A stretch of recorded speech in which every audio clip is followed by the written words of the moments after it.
Okay, now that our mix is balanced and panned, we're going to start adding EQ here. Uh, EQing takes a while, and there are a lot of tracks now, so I'm not going to show the entire EQ process in this video. I'm just going to get you started, and then in the next video you'll see that all the tracks are EQ'd. But let's go ahead and start with the bottom, the kick. And I'm going to solo it, and I'm going to add an EQ3 7-band plugin here. And let's listen to it. Okay. There's a lot of body, a lot of weight to it. Let's add a high shelf. That's kind of a nice sound, but we're clipping now, so we need to lower the output volume.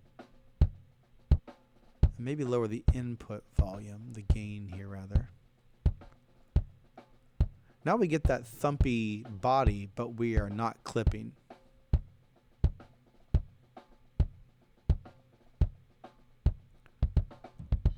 Next we want to accentuate the snap, and let's find that snap. Right about there.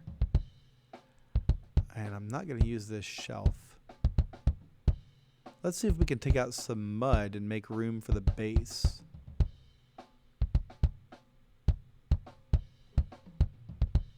Okay, and let's bypass and see how that made a difference.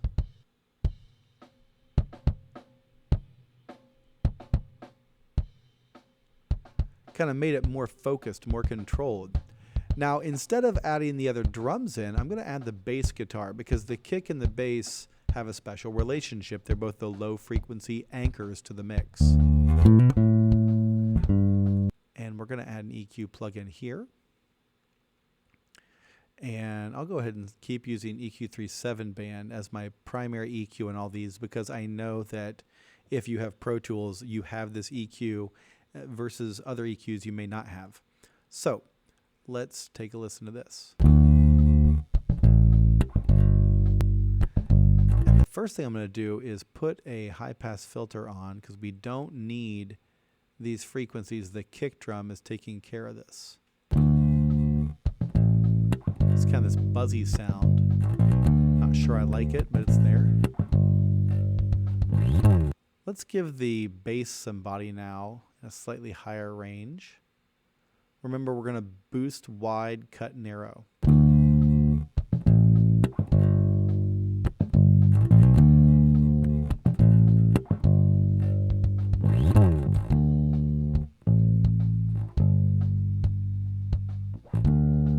And we want to bring out those overtones in the bass with a high shelf. If I can isolate that buzz with a very narrow cue, I'm going to try to take it out. Not take it out completely, but take it out as much as I can.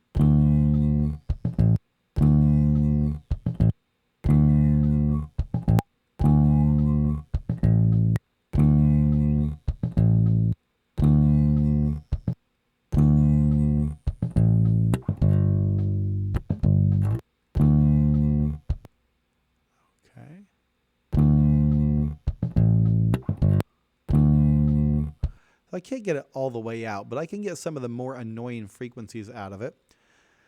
And now we're going to keep adding tracks one by one and in small groups and just continue to EQ. Let's go to the vocals next because that is probably the next most important. And I'm going to use EQ3 7-band here also.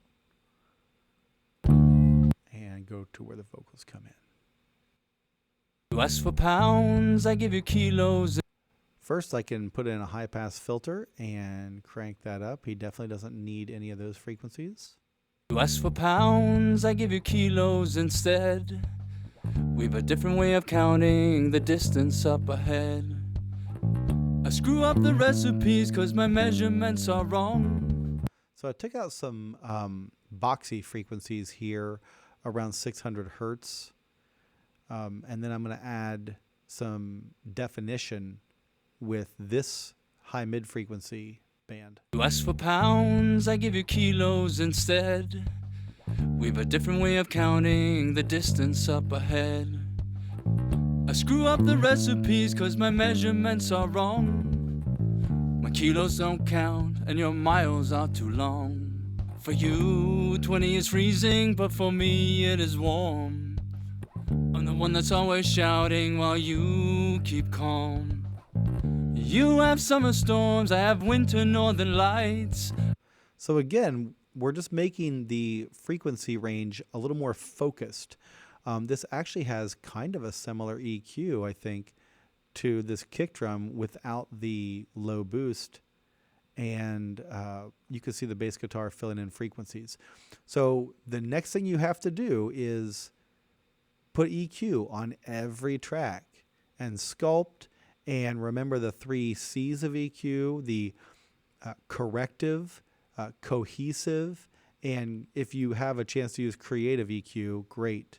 Remember to boost wide and cut narrow, although here we are cutting kind of wide. But whatever you need to do, just don't make your EQ curves crazy, right? I'm not doing anything like that or anything, I'm not going nuts. Just make your EQ curves gentle and caress the sound, right? Massage it so that the tracks fit together.